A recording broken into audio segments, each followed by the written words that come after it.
कैसे करते बताओ कैसे करते? अच्छा, तुमने कभी टीवी शो की हीरोइन को देखा है? कितनी सीधी होती है ना, कितनी बेचारी होती है। एकदम गाय नहीं, एकदम बैल। तो आज हम बात करेंगे टीवी शो के कुछ ऐसे बेचारों के बारे में जिनको कि सुन के तुम्हारे भी आंसू आ जाएंगे हंस हंस के। तो जब हम बोलते हैं बेचारा, तो अक्षरा शर्मा को कोई कैसे भूल सकता है। बेचारी ने 32 सोमवार के व्रत लिए। 16 दूनी 32। बेचारी इतनी बेचारी है कि बेचारी को चाहे कुछ भी हो जाए, नियम कानून पे चलना पड़ता है। पहले से तलाक किया, दूसरे से शादी करनी ही पड़ी। बेचारी अक्षरा 7 साल की शादी तक भी अभिनव से प्यार नहीं हुआ, पर जब अभिमन्यु फिर से जिंदगी में वापस आया तो अभिनव से प्यार हो गया। तो जब अभिनव से प्यार था ही नहीं तो फिर उससे शादी क्यों की? सोचा होगा अभी प्यार नहीं है तो क्या हुआ, क्या पता बाद में हो जाए। अभी संविदा पे लग जाते हैं, बाद में क्या पता सरकारी हो जाए।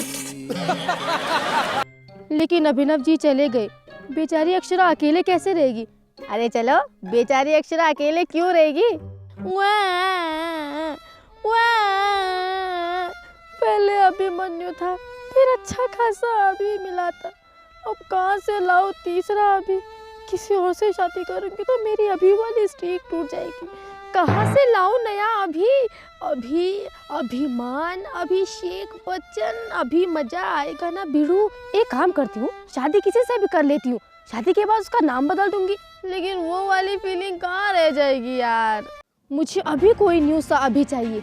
अभी न्यू अभिमन्यु, अरे ये तो अभी जिंदा है, और मेरी किस्मत खराब है। अभिनव की तरह इसे भी कुछ हो गया तो नहीं यार, ऐसे डरती रहूंगी तो शादी कब करूंगी? एक बार ट्राई कर लेते, फिर बाद में देखी जाएगी। इस बार गड़बड़ हुई तो दोबारा नहीं करूंगी। और छोटे बच्चे ने बोला तो अक्षरा शादी करने के लिए तैयार भी हो गई। अक्षरा ने भी सोचा होगा, मैं तो मौके में रहता हूँ ये सब करने के लिए। मुझे अभिमन्यु की तरह प्यार करना नहीं आता, लेकिन उससे प्यार करना सीखूंगी। अब खुशियाँ आए, ये रुकूंगी नहीं। अरे प्यार करना नहीं आता तो क्या रिवीजन ही करती रहोगी? अभी तो पुराने पति को आई लव यू बोला था, इतनी जल्दी तो कोई किसी का एहसान नहीं भूलता।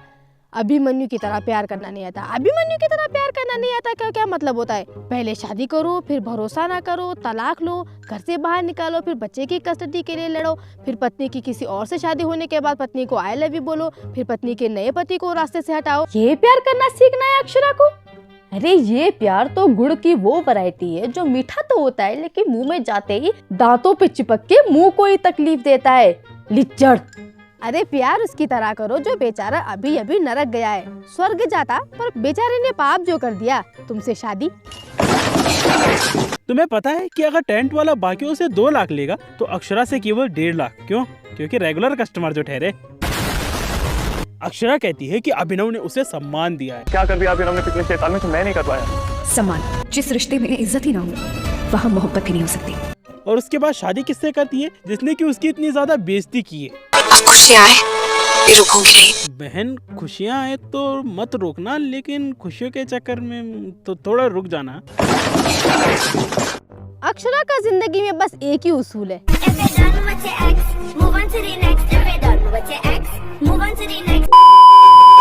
लेकिन अक्षरा एक बात बताइए, आप ऐसा करती क्यों है? ऐसी हूँ मैं, अच्छा लगता है मुझे, शौक है।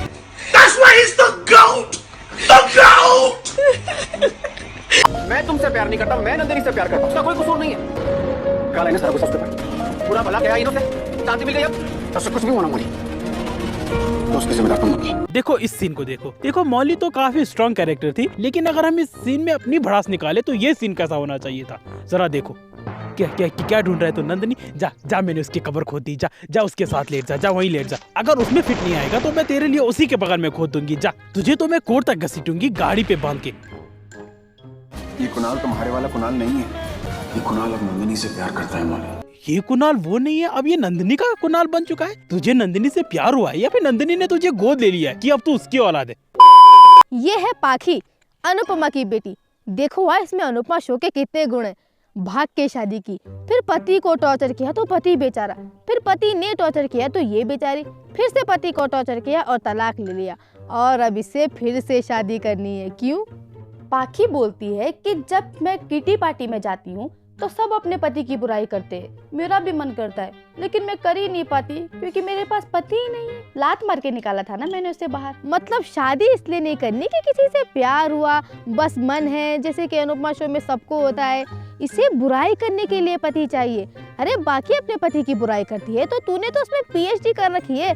कोई कुछ बोले तो तू भी बोल देना कि मैंने तो अपने पति की खाल उधेड़ के रख दी थी, वो भी 2 दिन में। कम से कम इसके पास शादी करने के लिए कोई एक ठोस वजह तो है। बाकी तो वैसे ही सब अनुपमा में शादी कर लेते हैं। हर कोई जेब में बस पंचांग लेके घूमता रहता है कि कहाँ मिलेगा इस महीने का अच्छा मुहूर्त, शादी करनी थी। अनुपमा शो में तो कोई भी वैसे शादी कर लेता है कि मुझे जिंदगी में आगे बढ़ना है, चलो शादी कर लेते हैं। मुझे अपना पास्ट भुलाना है, चलो शादी कर लेते हैं। अब देखो यह है अनुपमा का पोता अंश। ये देखो कितना बेचारा होगा, भाई ने शुरुआत ही दूसरी शादी से की थी। तो कैसे अंश उस लड़की से शादी करता है जिसकी कि पहले ही शादी हो चुकी थी और उस लड़की का तलाक होता है और तब अंश उससे शादी करता है। लेकिन वो लड़की थी कौन? वो अंश की बुआ की ननद थी। शौक मत होना, नॉर्मल है। अब सुनो, हाँ, शो के हिसाब से अनुपमा की एज होगी 70+ और ये है जस्सी, जो कि अनुपमा को केवल अनु बुलाती है। जहाँ बाकी के लोग उसे दीदी, ताई कुछ भी बुलाते हैं, वो केवल उसे अनु बुलाती है। और अब जस्सी, जो कि अनुपमा को नाम लेके बुलाती है, वो उसके पोते से प्यार कर बैठी है। कुछ समझे? नहीं समझे, मैं भी नहीं समझा। अब इस सब में बताऊँ कि इनकी एज क्या है। जस्सी, जो कि अनुपमा के पोते से प्यार कर बैठी है, तो क्या वो इतनी छोटी होने के बाद भी अनुपमा को केवल अनु बुलाती है? संस्कार मुझसे बड़े हैं इसके। या फिर वो अनुपमा को अनु बुलाती है क्योंकि वो उसी की एज की है और फिर उसके पोते की उम्र के लड़के से प्यार कर बैठी है? गुड्डी बिटिया ये क्या कह रहा है? अब चलो, दोनों को हीरो हीरोइन दिखाना है तो कोई बात नहीं, ठीक है, दोनों लगते भी एक ही एज के हैं, लेकिन इतनी हेरा फेरी। इस शो में तो अजीब ही होता है। मतलब सबको बस शादी करनी है, सारे बेरोजगार और सबको शादी करनी है, और वो भी एक नहीं 2-3 बार। जैसे कि इस शो में कोई कपल हो और किसी का तलाक हो गया या फिर कोई दुनिया छोड़ के चला गया, तो कोई तीसरा इंसान शादी करने के लिए तैयार रहता है उसके साथ, और वो भी घर ही का इंसान। पता नहीं कैसे तो इतने टाइम तो रुका रहा होगा वो। मतलब अंश और प्रार्थना की शादी हो चुकी थी, वो दोनों का बच्चा हो गया था, और इस दरमियान जस्सी उनके आसपास ही थी। और जैसे ही प्रार्थना दुनिया छोड़ के गई, इन 4-5 महीने के बीच में जस्सी को अंश से बहुत ही गहरा वाला प्यार हो गया। मतलब जस्सी को कितनी चुभ रही होगी प्रार्थना उस वक्त ना। लेकिन जस्सी की प्रार्थना पूरी हुई और प्रार्थना का इस दुनिया में अंश भी नहीं बचा। लेकिन 1 मिनट, कहीं वो ट्रक जस्सी तो नहीं चला रही थी? Oh my God! इस शो में मनी मन हर कोई एक दूसरे से बस प्यार करता है। चलो ऐसा हो ना कि कोई बाहर का इंसान है, तीसरा इंसान आया और तब वो उससे प्यार करने लगे, उसे क्या पता कि इनके घर की क्या सिचुएशन है। लेकिन नहीं, घर ही का कोई उससे प्यार करने लगता है, बस देरी है तो उसके तलाक की। अनुपमा में सारे साल भर सभी लोग बहुत ही खुश रहते हैं, लेकिन उन्हें सिर्फ एक टाइम पसंद नहीं है, चैत का महीना। शादियां नहीं होती ना उसमें। इस शो में जब हर कोई एक दूसरे से कहीं ना कहीं प्यार करता है, तो मुझे लगता है कि कहीं ना कहीं बापूजी के दिल में भी मोटी बा के लिए। गुड्डी बिटिया ये क्या कह रहा है? इस शो में हर खुशी का कारण केवल शादी होती है। क्या हुआ बेटा? मैं बहुत दुखी हूँ हनुमा। जा बेटा, कई बार घूमने जाली। नहीं, मुझे कहीं नहीं जाना। मेरी होल साइड। अब देखो अनुपमा का बेचारापन। अनुपमा पहले शुरुआत में सच में बेचारी थी, पर अब वो हर चीज में बेचारी बनती है। देखो कैसे। अनुज ने अनुपमा पे भरोसा नहीं किया, उसने उसे छोड़ दिया। चलो कोई बात नहीं, अनुज से गुस्सा हो गई, उसे छोड़ के चली गई। लेकिन अपनी 5 साल की बेटी को भी छोड़ के चली गई। क्या बात कर रहे हैं?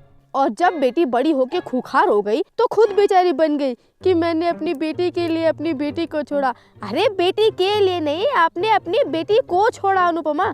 बेटी के लिए बेटी को छोड़ना क्या होता है कि बेटी अभी तू छोटी है, अभी तुझे मम्मी की सबसे ज्यादा जरूरत है, अभी मैं तुझे छोड़ के चली जाती हूँ, जब बड़ी हो जाएगी ना तब मेरा एक बहुत ही बड़ा मास्टर प्लान है। अरे अनुपमा जी, हर 5 साल का बच्चा शिनचैन नहीं होता कि एलियंस गुंडे सबसे लड़ जाए। देखो अनुपमा का बेचारापन। जब सुबह होने के बाद बेबली बाहर आई होगी और पूछा होगा कि पापा मम्मी कहाँ है, तो अनुज ने क्या कहा होगा? पापा पापा मम्मी कहाँ है, मम्मी कहाँ है? बेटा मम्मी तो हैदराबाद चली गई और अब मैं कहीं से नई मम्मी का जुगाड़ करता हूँ। चलो अमेरिका चलते हैं। तो चलो यार, हो गई वीडियो खत्म। अगर वीडियो पसंद आया होगा तो सब्सक्राइब कर देना, पसंद नहीं आया होगा तो दया करना और प्लीज़ सब्सक्राइब कर देना और प्लीज़ हाइप कर देना, हाइप। और